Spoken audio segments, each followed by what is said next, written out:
Hey guys, got the FX-4CR on the table today, and I'm gonna make a little room here and show you this. Oh, what is that? Just another FX-4CR? Well, yeah, but this is the new fancy R version. Want to see a couple of the differences? Hang out and we'll look at them together. All right, on the bench today we got both the V series FX-4CR and the new R series. Um, I recently posted a video about upgrading the firmware on my personal radio using a V2 series. It's a from the scratch, ground up rewrite of the firmware that the maker initially installed on here. And that's produced by Daniel, F5BUD. Check out his GitHub or my previous video. But that firmware presented or enabled some enhanced features such as CW memories, voice memories, a nice display change, a little more information on there. And at the time, I got a lot of comments. Hey, is that available for the new radios? And at the time, I didn't even know there was a new radio, but back then it wasn't. And this R series has some several improvements, but it wasn't supported by the V2 firmware up until recently. In fact, I was in communication with this listener, and during our back and forth, it looks like Daniel may have got himself his own version R radio and started writing firmware for it. So now the R series is supported. So what are some of the differences?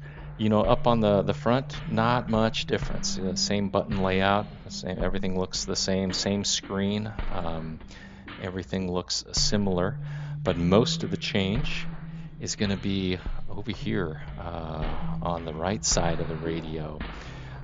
You can see gone is the old 1/8 inch jack for the USB port.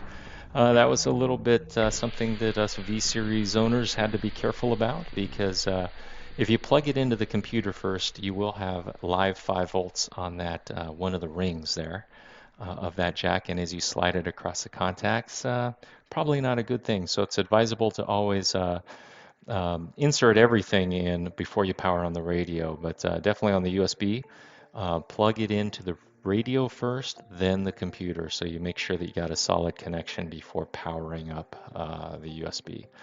Not to worry though, on the R series, it's got a USB-C port. Much welcomed. Nice interface, a standard USB-C.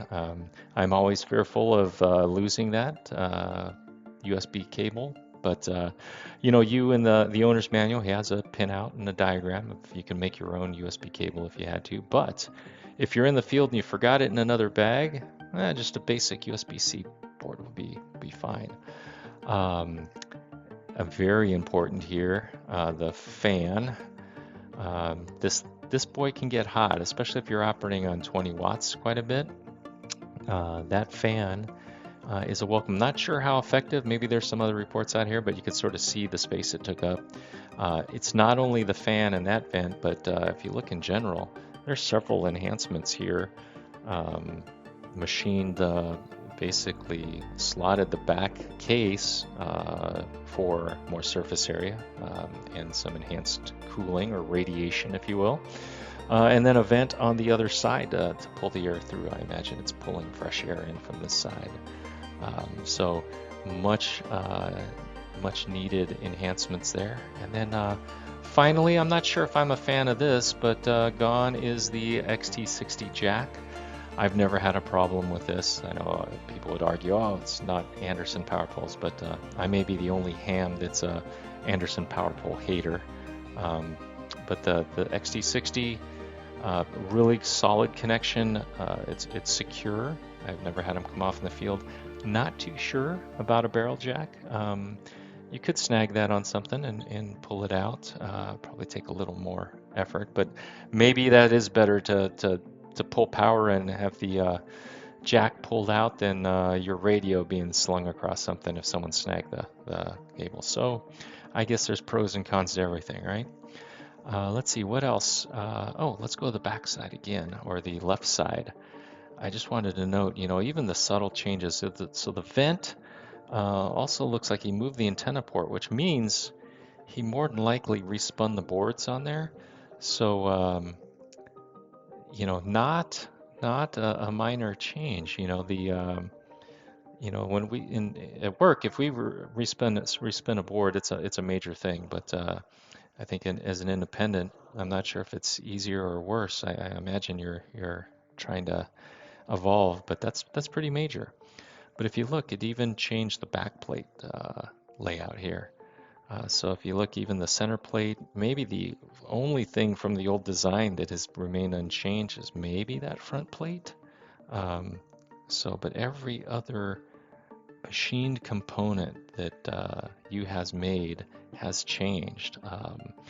And if I could comment on the fit and finish, the new radio, it's a step up. I didn't think by any means that my V series was a slouch. I was impressed with the fit and finish of this radio when I got it. But this new one, man, it's a step up. The finish is solid. The machining is beautiful. If it could be better than it was here, I think he's done it. Really solid. So impressed. I do like the green. It's a little different shade, but I know there was some blue ones out there. Not a fan. Sorry. I like the green. What are some other differences? Let's look at this. So on the front, this may be the one negative, if there's any, on the original.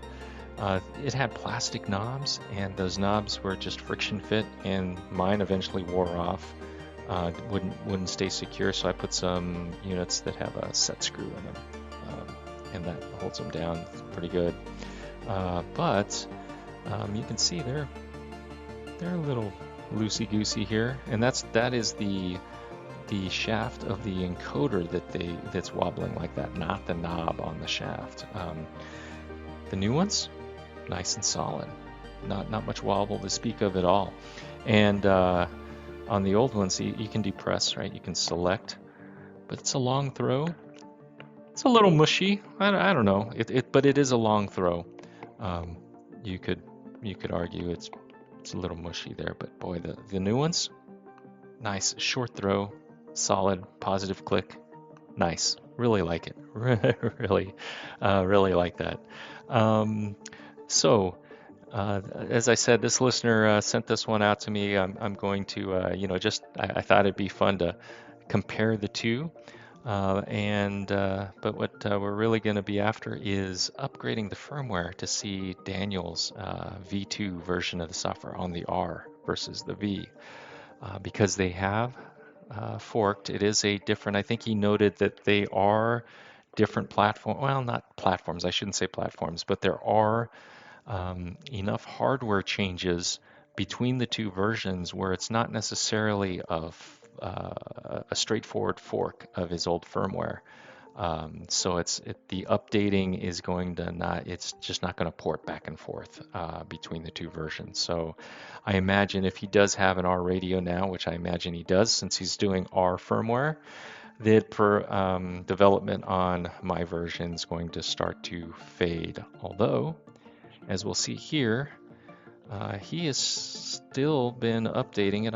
I just loaded the firmware up here, and it was it was updated February 19th, 2025, and we're sitting here in March 25th. So just a recent update. On this radio, we have we'll power it up, but this is use original firmware. And as I power up, you'll see 2024, 1224, and you saw that R series version 1.7. So soon we'll take this, wipe it away, and throw Daniel's R series version 2 on here and see what it's like. And Daniel just upgraded this. I think I saw March 22nd, and just as he was on the V series, very prolific. There's been several updates in the month of March. I think look at the backlighting. I don't know. You change one color on that frequency key, and that's all it takes. I may have to buy an R series just forget the fan, forget the USB-C. I want that green button. I'm just weird like that, guys. Um, but here you can see the displays. Again, apologize.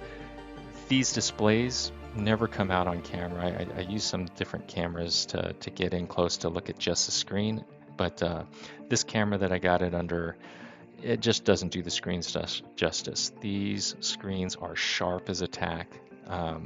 They're very legible, high contrast. You know, that even for my sad old eyes, they work great.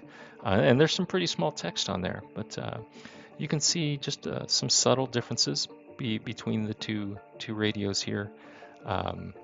You got the you know it's a V2 because you see up in the upper band there.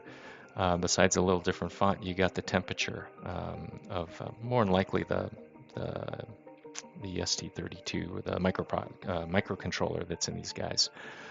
Not present on the version 1.7, the original firmware. So let's power these down now. I'm gonna get to work on doing what I'm supposed to do and flash the firmware on this guy. So I'm gonna sign off. We may save that for another video, but I'm just amazed at the evolution of the radio in just a few short years. You know, some of the big brands, I realize they got to make their profits, but you know, it's years and years, and here in just 2 years, this one-man show out in China has evolved this radio and made some really nice improvements. I really like the state of this. And then the community effort, like Daniel, upgrading the firmware, or upgrading it, writing his own firmware, just because the nature of what you did is open source the firmware on this. Daniel took advantage, took a step forward, and he's developing some enhancements on there. So, you know, there's a lot of chatter about some of the old hams saying, oh, everybody's an appliance operator these days and they just want to play on their computer. But oh man, this is evidence that that's not the state of the whole hobby. For an independent guy to be designing his own radios, manufacturing them. I mean, these are basically, I consider them bespoke radios. He's real sensitive to the community. You can see the upgrades that he's put into this radio probably came from the field, and then a community-driven firmware from Daniel. So it's an amazing state of the hobby, guys. I don't complain at all on this. I may not be a long-time ham, but in the years that I have been a ham, I'm really impressed at what we have available to us these days. And I encourage you guys to take your part too. If not for designing, building your radios, let's go out and play radio. The weather's changing. The weather out here in Arizona is gorgeous. I hope it is changing out there for you. So instead of watching this video, let's go all get out there and play radio. I'm going to sign off now and get to work. But I wish everybody the best. And 73.